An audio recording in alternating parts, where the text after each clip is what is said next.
médicos, enfermeras, todos los que tenemos que ver ahí, San Camilo nos da.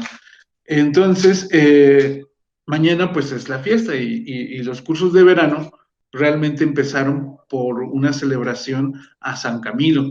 Ya saben que, bueno, esta orden es italiana y el desarrollo espiritual de la comunidad es un poquito diferente. Entonces, en lugar de hacer cohetes y fiestas y novenarios todos los días y andar paseando a San Camilo, entonces hace muchos años comentábamos con el padre porque no hacíamos semanas culturales y de ahí derivaron los cursos de verano. Entonces, es por eso que estamos nosotros en este tipo de evento. Por aquí mandaron un mensaje. Me dice que un participante la sacó. Ándale, ingresa nuevamente, Rosy. No, nosotros no hemos movido nada, ¿verdad? Somos inocentes. No. Somos inocentes.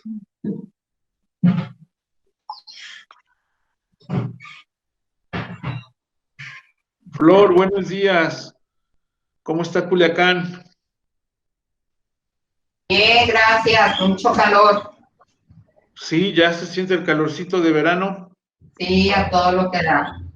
Ay, no. ¿Qué tal allá? ¿Llovió? Pues sí, llovió ayer, casi toda la tarde. Ah, Bueno, como padre, de 4 en adelante. Por qué acá por rico. donde.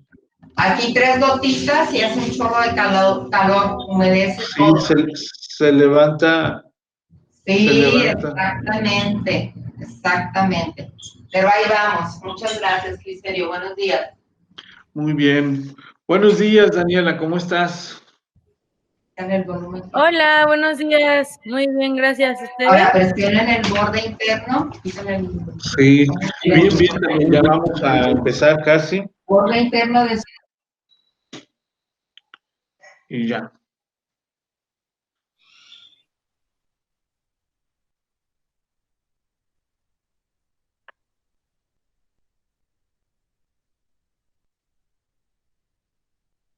Muy bien.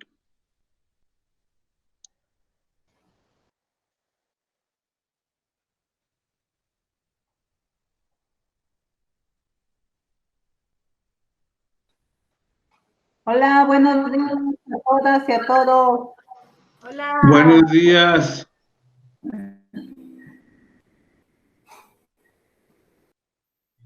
¿Cómo estás, Marta? Qué gusto saludarte. Mira, muy fresca. Sí, muy a gusto, ¿eh? Una noche muy fresca, un fin de semana tranquilo. Qué bueno, qué bueno. ¿Y tú qué tal te la pasaste? Ya muchísimo mejor, ya, bueno, no les había contado, pero la semana pasada andaba con dolor de cabeza todavía. De ahí unas secuelas. Órale. Bien, bien de la presión, nada más que, pues, ya ando investigando qué era lo que tenía. Entonces, pero bien, muy bien, afortunadamente ya. Bueno, pues bendito Dios y a seguir la semana. A Inicia muy seguir, bien. a seguir la semana. Muy bien, ya se supone que les estoy compartiendo mi pantalla de cuándo decir adiós. ¿Sí, verdad? Sí. Glicerio, una consulta, perdón. ¿Vamos a continuar en el mismo horario esta semana? Sí, este es el mismo horario. Bueno, de aquí es de 10 a 1. Ya, ok. Ya que estén un poquito más, les voy a comentar lo que platiqué con Omar para darle seguimiento al terminar el otro taller. Ok. Muy bien. Bueno, pues ya ahora sí que empezamos. Ya se irán metiendo los compañeros. Ahí le pido a Andrés y ahí pues se están comunicando por el WhatsApp pues, o a Omar, que ellos pues ya se encarguen de eso. Muy bien, pues hoy vamos a hablar, o hoy nos toca trabajar con lo de cuándo decir adiós. Fíjense que dos de los talleres más, pues más, ¿cómo se puede decir? Más antiguos o que dieron base al Centro San Camilo, obviamente es la relación de ayuda, que se ha trabajado desde siempre, el de Pastoral de la Salud, pero hubo dos cursos que realmente también así como que le dieron la fama y el trabajo a Centro San Camilo, y el primero fue el curso básico de cuidados paliativos. Resulta que con el padre Silvio, un servidor y otros colegas, empezamos a dar cursos de cuidados paliativos en muchas parroquias de la ciudad. Tal vez a algunos de ustedes les ha de haber tocado, y si ya no les tocó, pero andábamos por todas las parroquias. Así fue como reconocí Guadalajara, porque era norte, sur, oriente, poniente, por todos lados nos invitaban y dábamos los cursos. Y un módulo precisamente era de duelo. Entonces veíamos, y al platicar con las personas, con los asistentes al taller, Isa, buenos días. Entonces, pues nos dábamos cuenta de que era muy importante el trabajar el duelo. Y es así que surge el curso también, que primeramente se llamó como un camino de esperanza. ¿Por qué? Porque para nosotros, para Centro San Camilo, pues como ustedes saben, atendemos a los que sufren, y queríamos ver que más que un camino de duelo, de lágrimas, porque así estaban, en ese entonces estaba como muy de moda ponerle ese tipo de nombres a los cursos, ¿no? Como que el camino de las lágrimas, por Jorge Bucay. No sé si ustedes han leído este libro, el del camino de las lágrimas, y era el camino del duelo y cosas así. Entonces nosotros decidimos ponerle camino de esperanza. Era un curso pues de 40 horas, con lo básico. Hubo algunas generaciones, como 3 o 4 de ese curso. Posteriormente ya se hizo un diplomado de duelo como tal, de tanatología educativa, y fue muy importante porque había que establecer cómo era el proceso de duelo, qué era lo que en un momento dado podíamos ayudar. De ahí se empezaron los grupos, posteriormente de salir de estos cursos, junto con ya el de relación de ayuda, pues se empezó a hacer los grupos de autoayuda, que creo que varios de ustedes participan en esas iniciativas. Entonces, el libro se llama, el que les comenté, es El Camino de las Lágrimas, de Jorge Bucay, muy conocido. Entonces, resulta que precisamente pues se dieron estos cursos, y pues muchas de las veces nos damos cuenta en los grupos que hay como cierta resistencia de repente a seguir con este camino me tuve que salir. de la esperanza, como en este camino del duelo, y nos damos cuenta que a veces se quedan atorados. Hay una parte de los cursos de duelo donde se habla precisamente de por qué se hace el duelo, y mucho es con la teoría de los apegos. Y como lo vamos a ver nosotros también, un duelo se resuelve, o bueno, las bases de un duelo tenemos que ver la historia la historia de pérdidas de la persona, la historia en este caso, de separaciones, los niveles de apego, el tipo de apego, y pues cuál ha sido su experiencia en este tipo de separaciones. Entonces, pero aún así, les digo, seguimos checando, y mucha de la gente se detiene, y lo vemos en la práctica de que, pues en los duelos, como los vamos a ver más adelante, aparte de los duelos complicados, la gente se resiste a dejar soltar. Y bueno, la semana pasada ya hablaba Flor por ahí un poquito acerca de hacerle duelo a la salud y de hacerle duelo. Claro, porque son cuestiones que son tan nuestras, que las decidimos tan nuestras, que es importante, por ejemplo, saber por qué son nuestras, por qué las sentimos nuestras.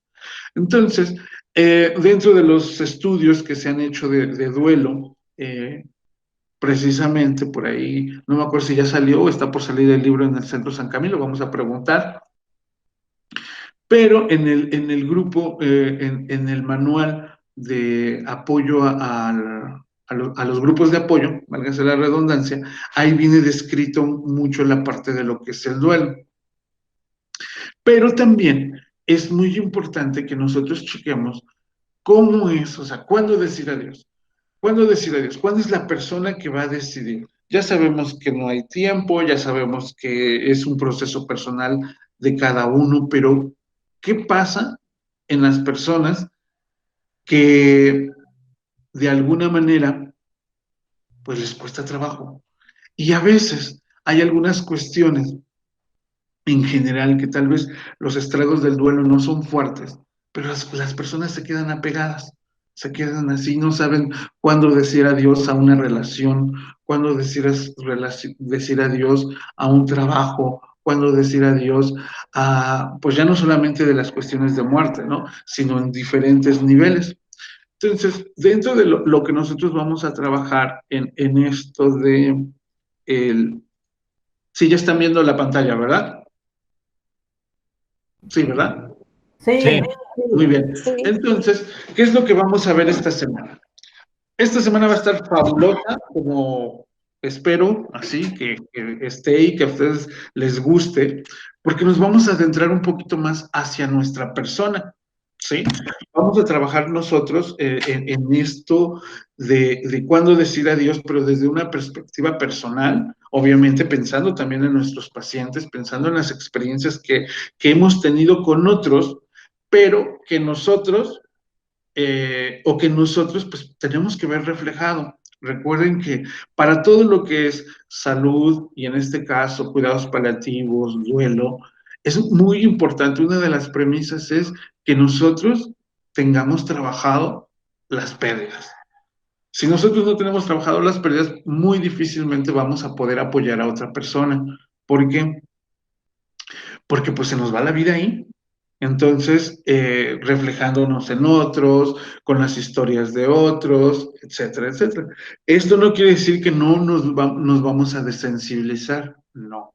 Esto quiere decir que vamos a entender cuáles son esos procesos humanos que pasan en nosotros. Por eso vamos a empezar hablando del desarrollo y la formación humana, porque esto es muy importante. ¿En qué nivel humano estamos? Y no es que estemos mejor o peor, sino qué capacidades hemos ido desarrollando, ¿sí? Porque eso es la diferencia entre una persona que resuelve un duelo de manera sana a una persona que resuelve su duelo de una manera insana, ¿sí? Vamos a recordar los conceptos básicos del duelo. Aquí les digo, no, yo no les voy bueno, no les voy a enseñar dinero porque pues se supone que eso ya de alguna manera lo tienen que saber. Vamos a recordar algunas cosas nada más, pero que son importantes para poder entender nuestro duelo o nuestros duelos y los duelos de las otras personas. Eso sí, me voy a centrar mucho en la parte del apego y el desapego, porque eso es parte importante. Si nosotros reconocemos cuáles son nuestros apegos y qué es lo que nosotros tenemos, no es para que ya no estemos apegados. El apego es importante y es necesario porque nos da motivaciones, porque nos da esa fuerza, pero también saber que en un momento dado todos estamos de paso, tanto nosotros como las personas que están, y todo está de paso, todo está en movimiento. Nuestras emociones, nuestras circunstancias, nuestros afectos y también nuestros problemas. Entonces, es muy importante ese aspecto. Y luego vamos a trabajar un poquito, sí, lo de los duelos complicados. ¿Por qué? Porque cuando una persona no sabe decir adiós, es cuando se le complica su duelo, ¿sí? Cuando una persona no sabe decir en qué momento decidir tomar la decisión de soltar, ¿sí? De verse a sí mismo, eso es una parte muy importante, entonces por eso vamos a retomar eso. Y vamos a hablar precisamente de esos ritos, de cómo soltar en el duelo, pues precisamente porque ahí es donde tenemos que trabajarle para que la persona siga con la vida. Esto no quiere decir que si ya resolvió un duelo, más adelante no se le pueda complicar, pero ya tendría que ser menos. ¿Sí? Ya tendría que resolverlo de una manera pues más adecuada. Si no lo está resolviendo y se le están acumulando sus duelos, pues quiere decir que reprobó. ¿Sale? Voy a quitar un poquito la pantalla porque vamos a estar platicando ahorita. Lo voy a dejar aquí para que lo tengan, para que lo vean, pero para estarlos viendo.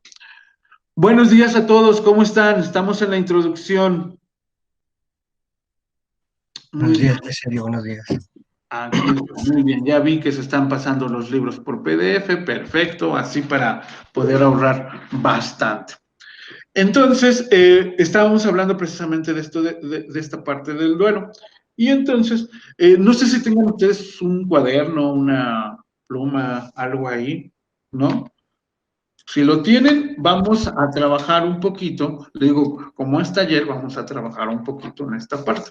Hagan de cuenta que pues yo tengo libros. Aquí tengo un libro y tomen la hoja desde donde quieran. Nada más busquen un punto, así su hoja, hagan de cuenta, la dividen en 4, no la tienen que doblar ni la tienen que arrancar, nada más van a poner un punto, así como en medio, en el primer cuarto, ¿vale? ¿Sí se entiende? Déjenme buscar una hoja para que yo, para No, más yo no fácil. entendí. Sí, mejor con la hoja. Sí, déjame Sí, por favor, buscar. por favor.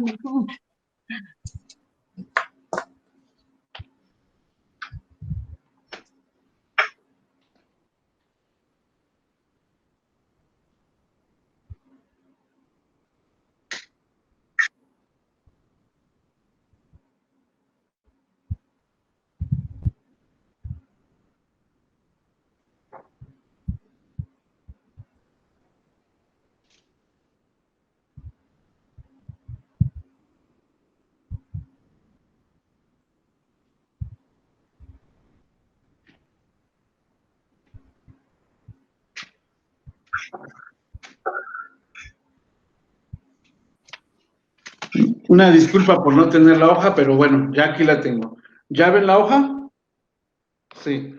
Hagan de cuenta, les digo, yo la voy a doblar, pero ustedes no la tienen que arrancar de su cuaderno.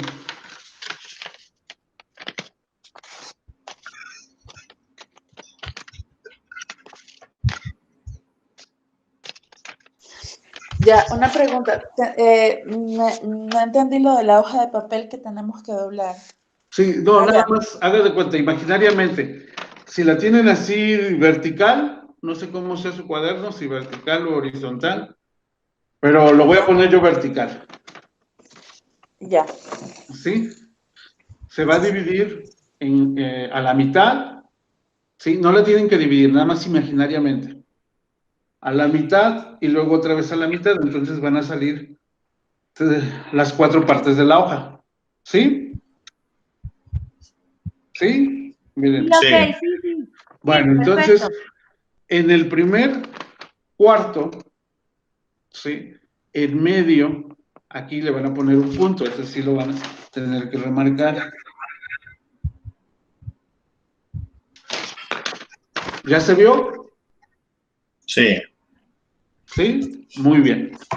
Bueno, en el primer cuarto, de ahí van a poner palabras de ustedes de su historia, de su prehistoria. Todos tenemos historia y prehistoria.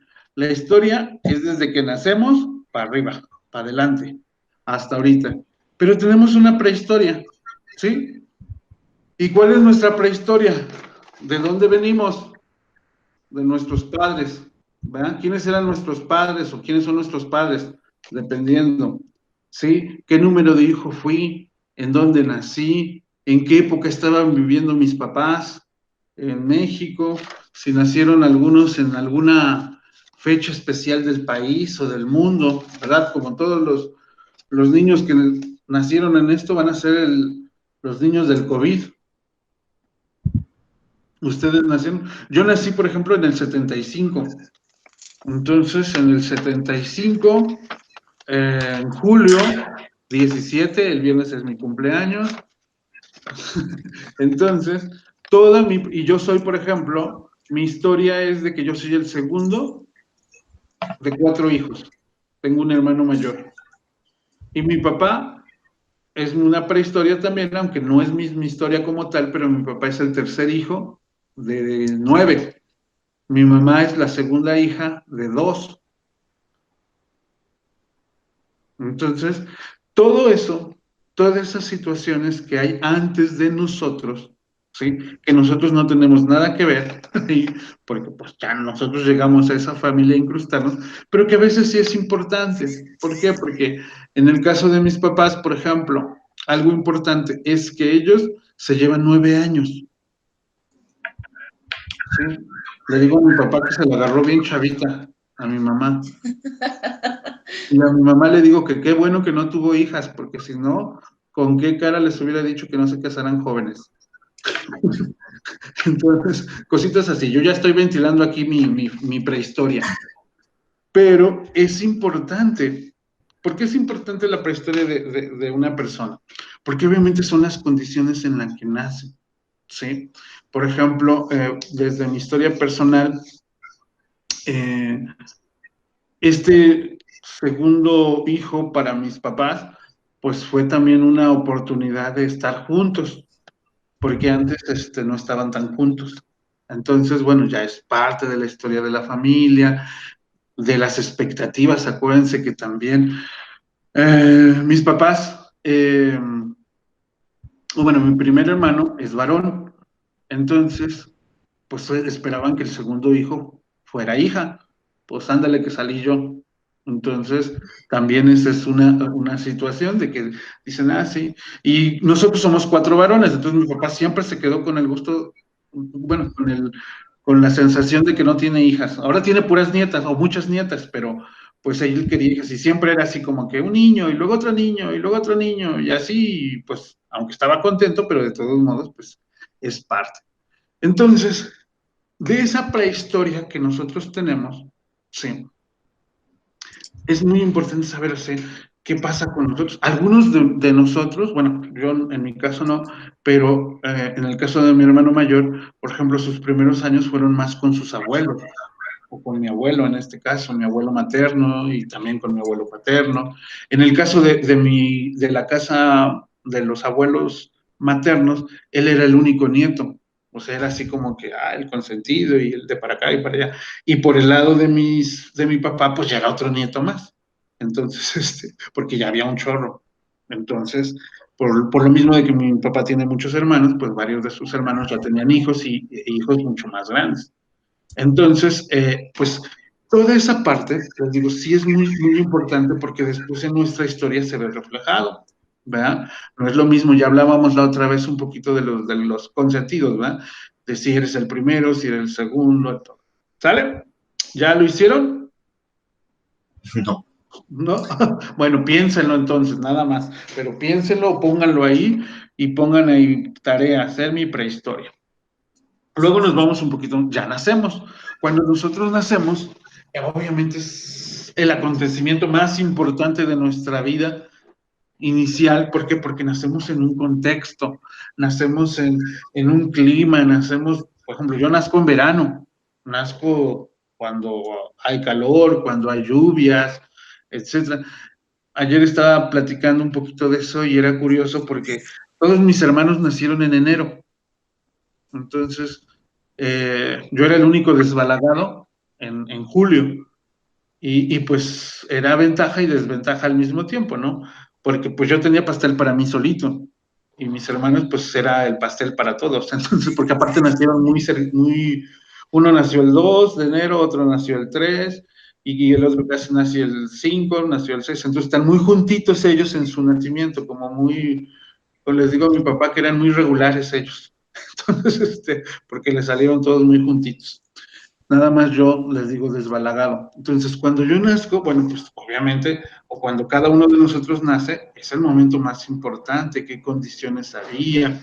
Generalmente, pues cuando somos de los primeros hijos, la pareja se está consolidando, están haciendo su trabajo, o sea, hay un momento histórico en el que nosotros nacemos. Este ejercicio bueno, es una versión del que se hace en el diplomado largo, les digo, pero es importante, ¿por qué? Porque desde ahí trabaja. Cuando nosotros nacemos, pues obviamente que nacemos con un temperamento, ya, pero nuestro carácter se va formando, porque los primeros 3, 4 años nosotros vemos con quién nos rodeamos. Yo 3 años y medio estuve solo, bueno, no solo, era el pequeño. A los 3 años y medio, digo, perdón, 2 años y medio, nace mi otro hermano. Entonces, por ejemplo, también ahí es ya, por allá por Puebla se dice que me tumbó el burro. O sea, yo ya no, ya no era la novedad, ya la novedad era otro. Entonces, varón también, obviamente con características diferentes. Y bueno, entonces, esos años, cómo me rodeé, quién me rodeó, quién estuvo ahí a mi lado. Por ejemplo, de mi parte, Profesor, ¿cómo, mandé, cómo se llama este? Nos está hablando usted del segundo cuarto de la hoja, ¿verdad? ¿Cómo lo sí, del segundo, titulamos? ya El donde primero está fue como la... donde ya está tu puntito de nacimiento. Donde está tu Ah, puntito de ok. nacimiento, ya es esa Ajá. parte que es ¿Y cómo la importante. titulamos? La primera fue mi prehistoria y luego ahorita. Después, haz de cuenta que son las etapas de Erickson. Ah, ok. Nos vamos a ir por las etapas de Erickson más o menos. Entonces, digo, no lo vamos a hacer todo, eso ya se los voy a dejar de tarea a ustedes, porque si no aquí se nos va el tiempo en esto. Nada más se los voy a checar a grandes rasgos. ¿Por qué? Les digo, porque es importante cada una de las etapas, cómo las hemos vivido, ¿sí? Y de ahí, de nuestro nacimiento en adelante, ¿sí? Puede ser, por ejemplo, que también ya haya pérdidas sentidas o no sentidas, por ejemplo. Una pérdida sentida puede ser, por ejemplo, en el caso de mi mamá nace y a los 3 años muere su mamá, entonces tiene una pérdida súper importante a los 3 años. Es la mamá, ¿verdad? Hay otros que desafortunadamente, pues, nacen y su mamá fallece, por decirlo así. O hay otras personas que nacen y al poco tiempo fallece el papá. O sea, son pérdidas sentidas porque es parte de tu familia, ¿sí? Pero a veces hay pérdidas no tan sentidas como puede ser el abuelo, como puede ser algún tío, como puede ser cosas así, que ya hay pérdidas y que afectan. Y también pérdidas que en un momento dado pueden ser cambio de trabajo de tus papás, cambio eh, de lugar de residencia, todo ese tipo de situaciones que también en un momento dado llegan a afectar. ¿Por qué? Porque el niño ya no es cuidado igual, porque obviamente hay cosas que en un momento dado pues afectan al niño, sus horarios de comida, su atención. Vemos ahora, por ejemplo, ya casi todos los niños son de guardería, entonces, bueno, ya se enfrentan a otras cosas que antes otros niños en esa edad pues no se enfrentaban. Y bueno, así nos vamos, les digo, en ese historial de pérdidas hasta nuestra edad, ¿sí? Desde la infancia, primaria, la finalidad de nuestra infancia, eh, la adolescencia, la juventud, y pues ahí todos están ustedes en esa juventud, la juventud eterna, ¿no? Pero ¿qué historias están ahí? Entonces, nosotros estamos de acuerdo que nos vamos desarrollando físicamente, ¿sí? Y de alguna manera también nos vamos desarrollando emocionalmente, ¿sí?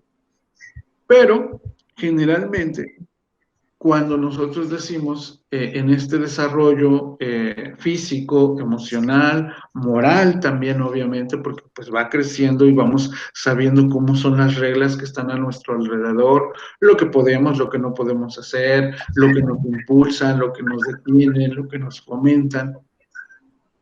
Pero aquí se combina nuestro carácter y nuestro temperamento.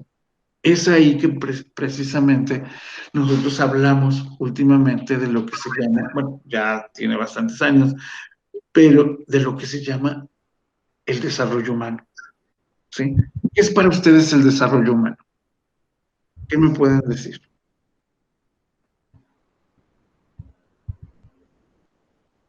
No todos, ¿eh? Si no, yo les pregunto, por orden alfabético, de acuerdo Que como de están. que de acuerdo a nuestras experiencias que hemos vivido en el transcurso de nuestra vida, es la forma en cómo vamos a responder a las experiencias futuras.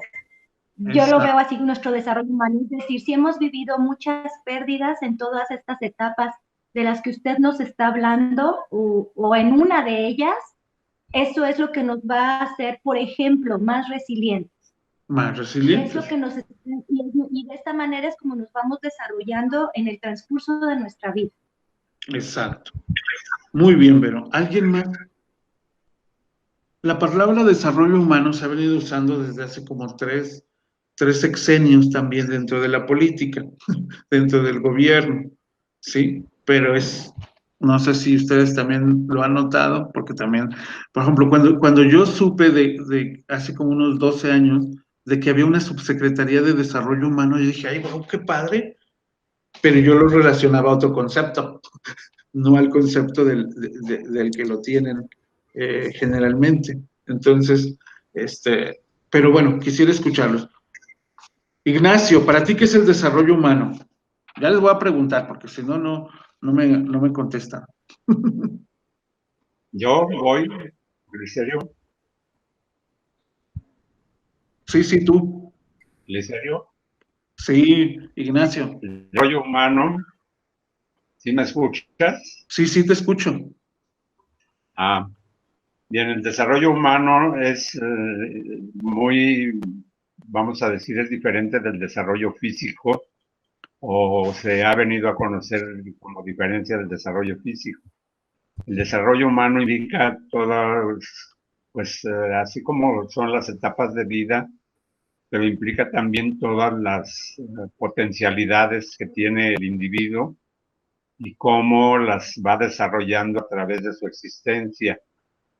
El desarrollo humano va a configurar tu estilo de vida, como decías hace un momento, la moralidad, la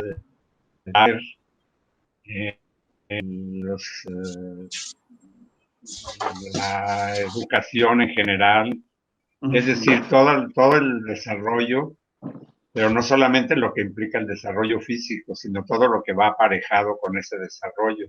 Pudiera ser la parte intelectual, pudiera ser la parte cultural, pudiera ser la parte, obviamente, la emocional. Se va escalonando a medida que va transcurriendo el tiempo, que va avanzando en edad el individuo, va escalonando sus habilidades, sus capacidades, sus sentimientos, sus emociones. Muy bien. Otra pregunta. Más o menos por ahí va.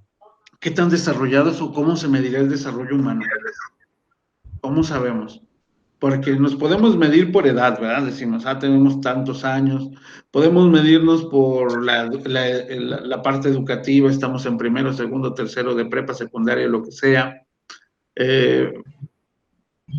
¿Cómo podremos saber que una persona está en desarrollo humano? ¿O en qué nivel de desarrollo humano está?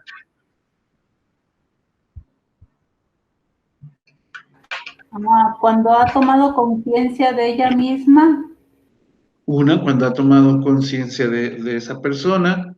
Muy bien, Marta, se me hace muy interesante eso. Cuando uno toma conciencia, ya nada más quedaría la pregunta, ¿y cómo sabemos que tomó conciencia la persona? Tal vez cuando la persona tome las consecuencias de sus actos sin echarle la culpa a los demás. Muy bien, Daniel, se me hace muy buena respuesta también, aunado a lo de la conciencia, cuando una persona toma sus responsabilidades, ¿verdad? Cuando se responsabiliza de sus actos, sí. ¿Alguien más? ¿Se te ocurre algo, Sergio? No, de hecho estoy pensando, digo, eso, bueno, o sea, por ejemplo, hay pruebas que pueden medir a veces el desarrollo, pues puede ser el desarrollo físico, puede ser el desarrollo psicosocial, pero pues bueno, ya sería adentrarnos un poquito al tema ya de todo lo que... De pruebas psicológicas. Sí. Oye, sí, bueno, porque se puede medir la inteligencia, claro. Se puede medir las relaciones sociales, etcétera. Sí, Mónica. Pudiera ser también cuando dejo de centrarme en mí y empiezo a ver a los demás y aceptar a los demás, soltar el control y entender que no soy el centro de todo lo que me pasa y que cada quien ve la vida desde un punto diferente y no necesariamente está mal ni bien, sino simplemente la ve diferente. Sí, cuando una persona se puede salir de sí mismo para ver a los otros, o cuando puede ser empático. Muy bien, sí hay formas para verlo, y sobre todo saben en qué, en las acciones. Tú ves una persona que está que hay cierto desarrollo. ¿Por qué? Porque va a tener mejor interacción social, ¿sí? Y va a poder proveerse de cosas, las cosas necesarias, y va a poder proveer y dar hacia los otros. Entonces, todo lo que ustedes hicieron está muy, muy, muy bien, muy padre. Voy a seguir con la presentación para empezar a ver esto del desarrollo humano. Y bueno, del ejercicio, yo les pediría que ustedes vayan haciendo así porque lo vamos a usar para otros temas. Entonces, les paso yo, si no lo tienen, pueden buscar, si no se acuerdan, pues es el desarrollo psicosocial de Erik Erikson. Les digo, si no, yo se los paso por edades, pero generalmente es por bloques. La infancia, la adolescencia, la adultez joven, la adultez intermedia, y bueno, les digo, ahí andamos todos todavía. Bueno, ¿qué es el desarrollo humano? Fíjense que es una parte muy, muy importante porque les decía, hay varios conceptos de desarrollo humano. Muchas de las veces, o desde, por ejemplo, desde donde lo ve el gobierno, es el desarrollo, en este caso, sustancial, de que la persona, mientras más pueda proveerse a sí misma, ¿sí? Quiere decir que se ha desarrollado más humanamente. Pero bueno, ahí hay sus complicaciones, porque pues vemos que hay mucha situación de pobreza, de que aunque la persona se puede proveer, pero no hay trabajos, no hay esto, no hay el otro. Entonces, los índices de desarrollo humano, bueno, pues están calificados desde ese punto. Obviamente no es el concepto que nosotros necesitamos. Lo que nosotros necesitamos es un poquito más existencialista. De hecho, el desarrollo humano como tal es todo ya una vertiente psicológica y educativa que habla de que precisamente la persona tiene que desarrollar sus potencialidades. Mucho se habla desde, en este caso, lo que es el humanismo, la psicología humanista, el creer en el hombre, el creer que la persona puede desarrollar esas capacidades y que solo necesita el medio adecuado para desarrollarlas. Entonces, uno de los conceptos que nosotros vamos a ver es que es que la psicología, que el desarrollo humano, puede ser entendido desde perspectivas antropológicas individuales y sociales, o puede ser abordado como objeto de estudio de la psicología y de la educación. También puede ser considerado un periodo avanzado en la evolución de los seres vivos o una cadena de eventos identificables en las vidas de todos los hombres. Puede ser visto como el conjunto de valores que promueve la psicología humanista o como la meta de todos los procesos educativos. Desde una perspectiva filosófica, lo que favorezca el desarrollo personal integrado de los individuos, los grupos y la sociedad puede ser el criterio de la ética. Como ven, es un poquito ambigua esta parte, les digo, porque mucha gente se ha metido a la parte del desarrollo humano. De hecho, también, pues, algunas maestrías vamos a encontrar que pueden decir desarrollo humano, pero puede ser más enfocado al desarrollo organizacional en una empresa, por decirlo así. Y hay otros, pues, que sí están más ligados a esta parte de la formación humana. Hay un autor en México, uno de los exponentes más importantes en el desarrollo humano existencial, que es Juan Lafarga. Él ha desarrollado muchísimos programas, sobre todo en lo que es la Ibero, el ITESO, que es una universidad pues más humanística, se podría decir, y que él encaja perfectamente en eso. El desarrollo humano, él nos dice que se entiende como una filosofía del hombre, de la sociedad y de las relaciones interpersonales que ponen en énfasis en la autodeterminación, como una disciplina académica enraizada en la experiencia y en la búsqueda. Implica también una praxis profesional orientada a la facilitación y al avance del crecimiento humano, individual y colectivo que considera a la persona en todas sus dimensiones. Y él nos habla precisamente, pues en este caso, de que el ser humano es un ser integral, un ser que de alguna manera pues está también ligado a su existencia, pues a ese mundo, esa cosmovisión. Él habla mucho de la cosmovisión, y la cosmovisión es todos esos antecedentes antropológicos, sociales y culturales que nos atañen en nuestro momento exacto o en nuestra cultura de alrededor. Y eso lo vemos muy sencillamente. Voy a quitar un poquito la presentación, la voy a dejar así en chiquito para poder verlos. Y nos habla y nos dice precisamente que cada uno de nosotros corresponde a una ideología desde nuestro país, nuestro estado, nuestra ciudad, etc. Y que desde ahí nosotros partimos. Obviamente están los valores universales, todos esos que conocemos, pero que mucho se marca, por ejemplo, desde nuestra región. Y aquí vemos diferentes personas de diferentes estados, incluso países, pues nos vamos a dar cuenta, compartimos un idioma, que es el español, ¿sí? Pero las raíces y los orígenes de nuestra cultura, obviamente que es hispana, pero cómo se tropicaliza en cada ciudad.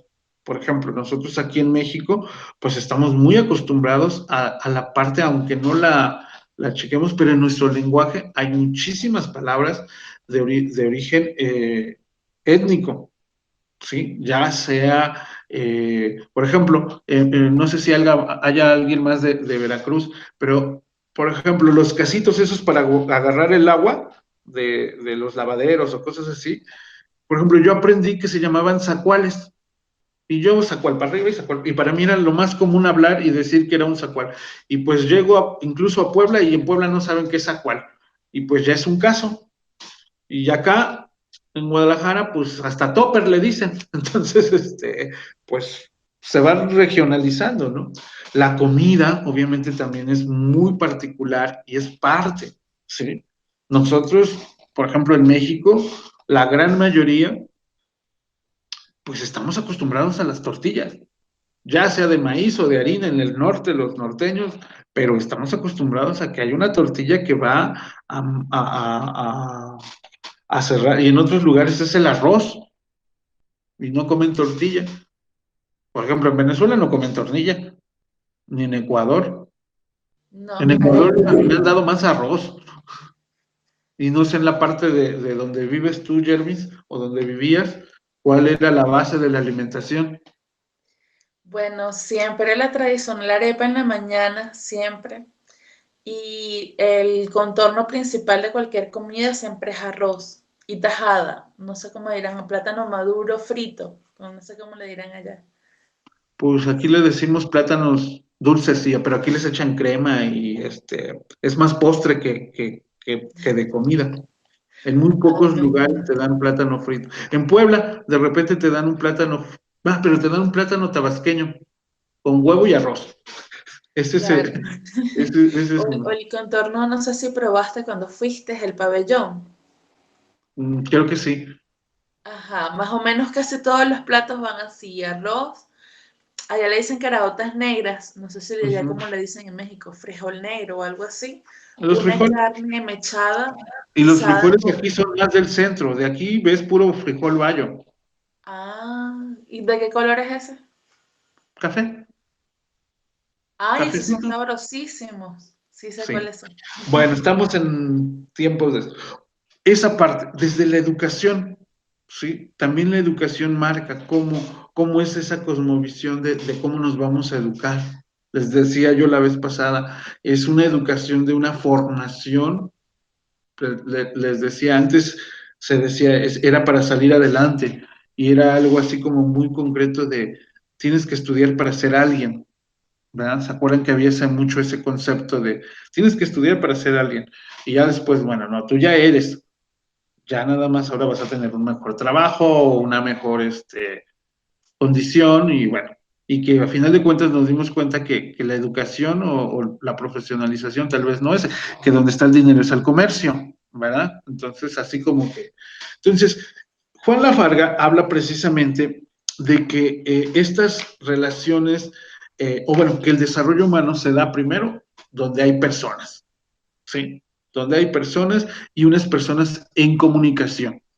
Y que esa comunicación va a traer también conflictos, ¿sí? No todo va a ser... Dice, cuando nosotros estamos en un lugar donde no hay conflictos, dice, también a veces no hay mucho crecimiento, porque todos estamos igual, todos pensamos igual, pero cuando ya hay esta parte de diferencias de pensamiento, de diferencias de opinión, entonces es cuando surge, a base de ese conflicto, surge el desarrollo, porque tenemos que aprender a comunicarnos mejor, tenemos que aprender a trabajar con las otras personas, y entonces es como te vas a dar un encuentro contigo, ¿no? O en este caso de desarrollo.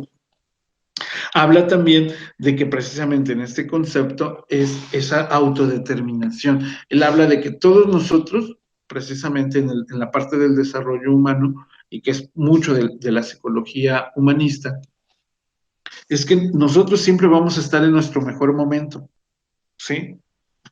Y que siempre, ¿por qué? Porque es lo que tenemos, porque es hasta donde hemos avanzado, y es lo mejor que tenemos para dar.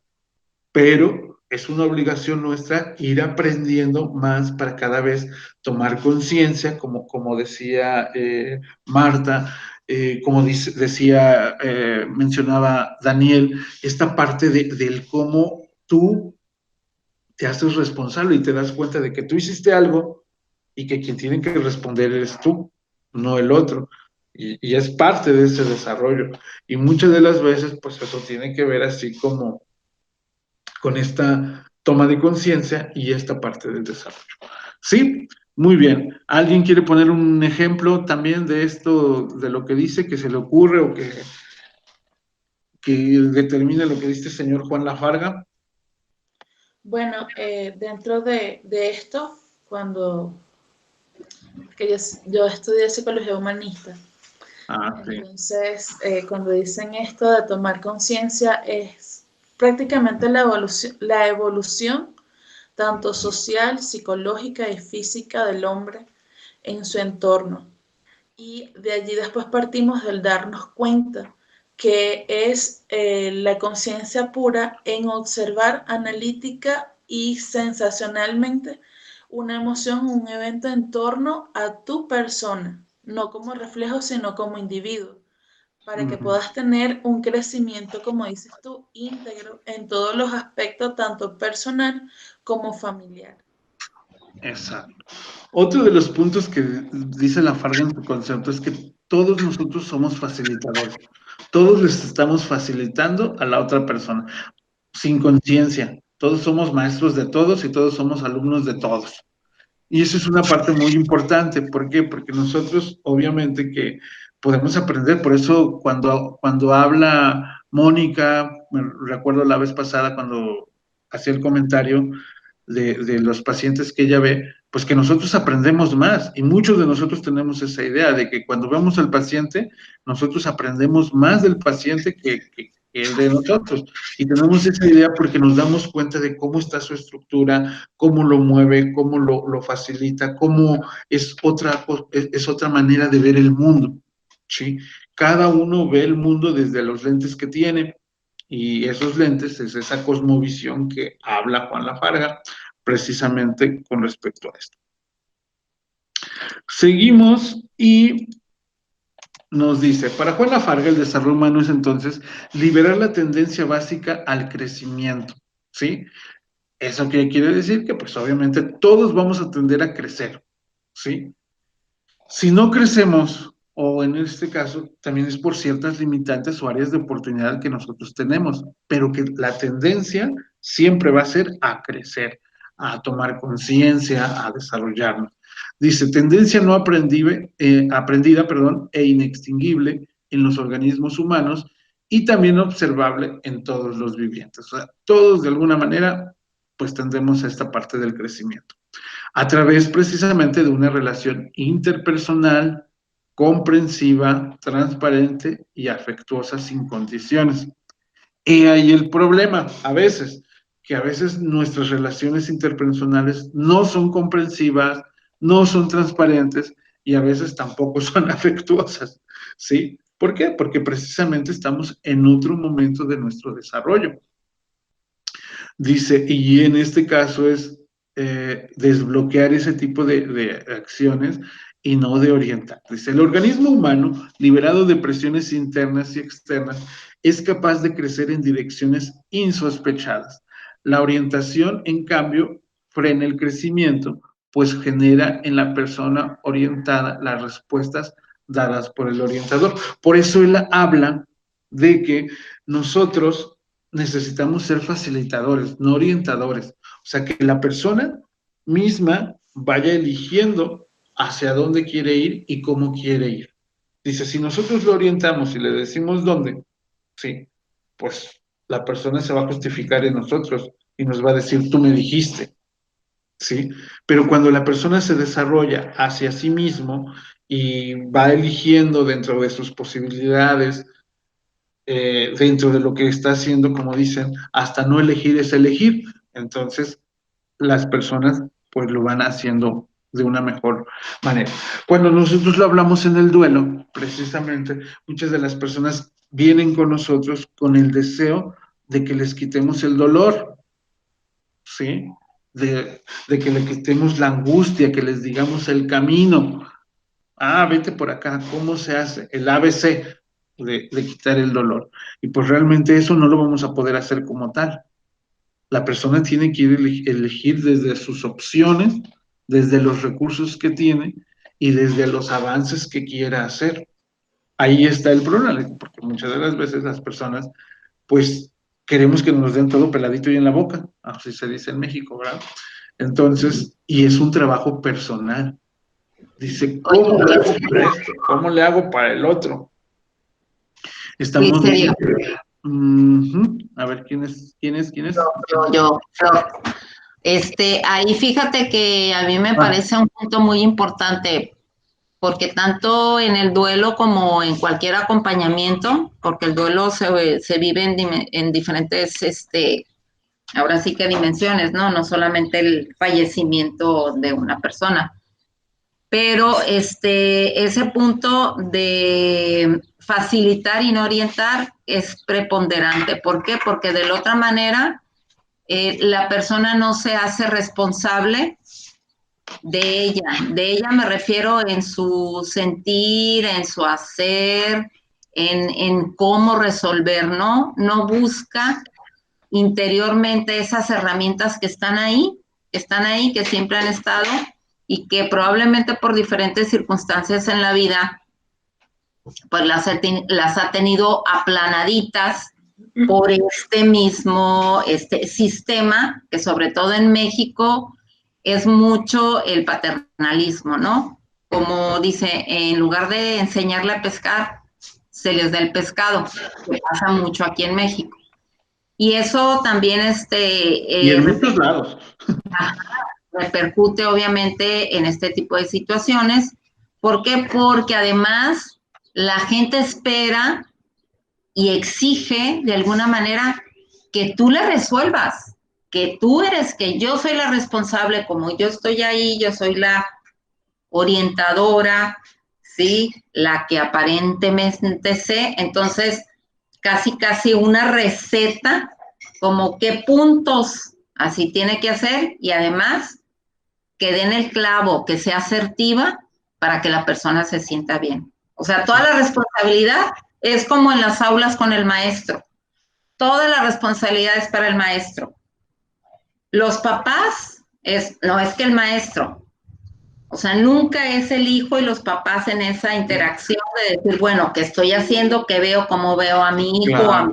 Espero que en esta contingencia pues cambien un poquito su parecer, ¿verdad? Porque ya se hicieron los maestros ellos. Peor, porque exigen más, porque había ciertos puntos que se necesitaban llevar a fuerzas. Yo lo digo porque tengo un familiar cercano, mi esposo, que él es maestro y de veras, o sea, en lugar de tener su horario normal de trabajo, ¿cuál? Eran 12 horas de trabajo y además todo lo que necesitaba reportar, ¿no? O sea, aparte de...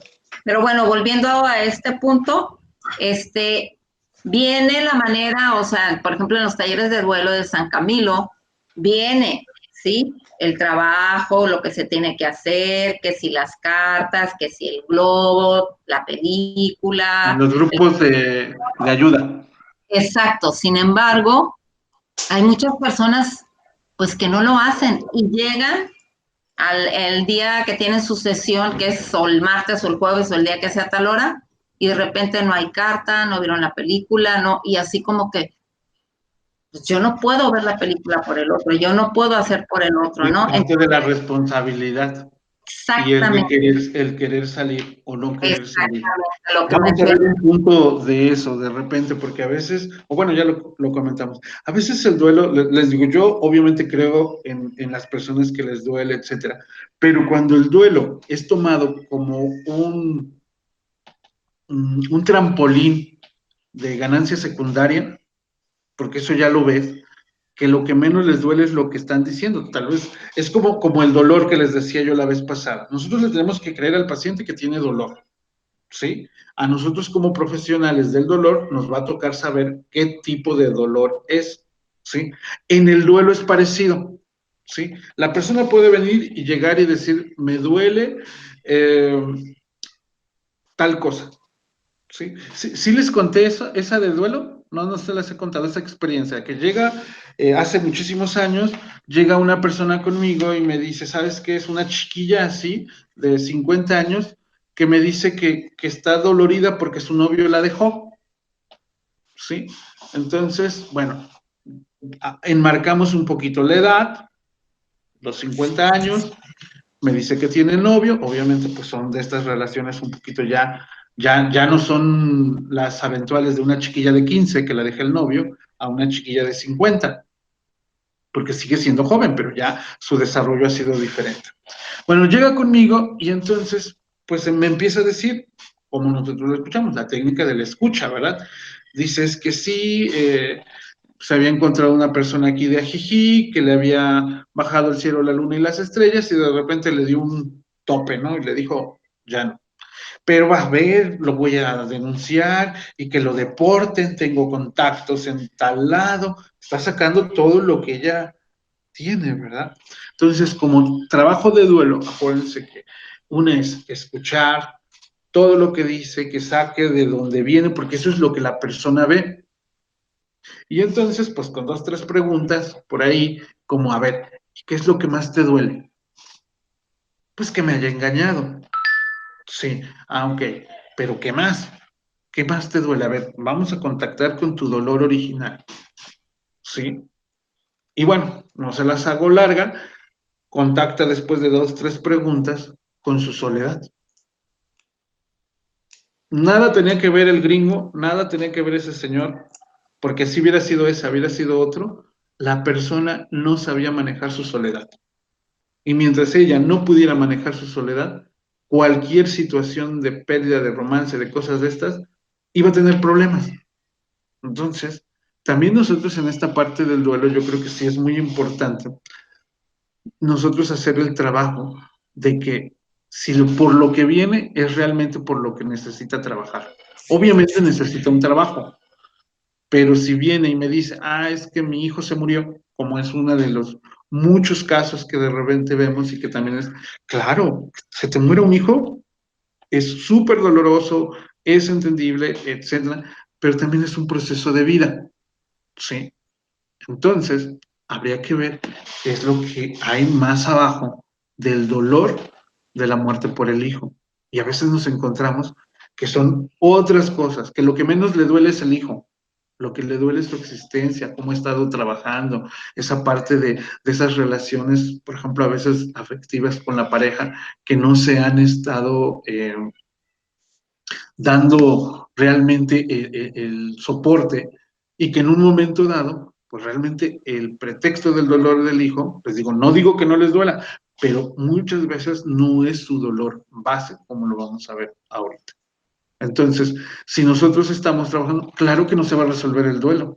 ¿Por qué? Porque mientras no resuelva su dolor de origen, no va a poder resolver lo demás. ¿Sí? ¿Les hace sentido? Sí. Sí, muy bien. Bueno, entonces estábamos viendo aquí de la parte de lo que es el desarrollo humano, de lo que dice Juan Lafarga, de que esto. Entonces, antes de esto, no sé dónde se quedó, pero nos habla que para nosotros poder dar una buena facilitación de duelo,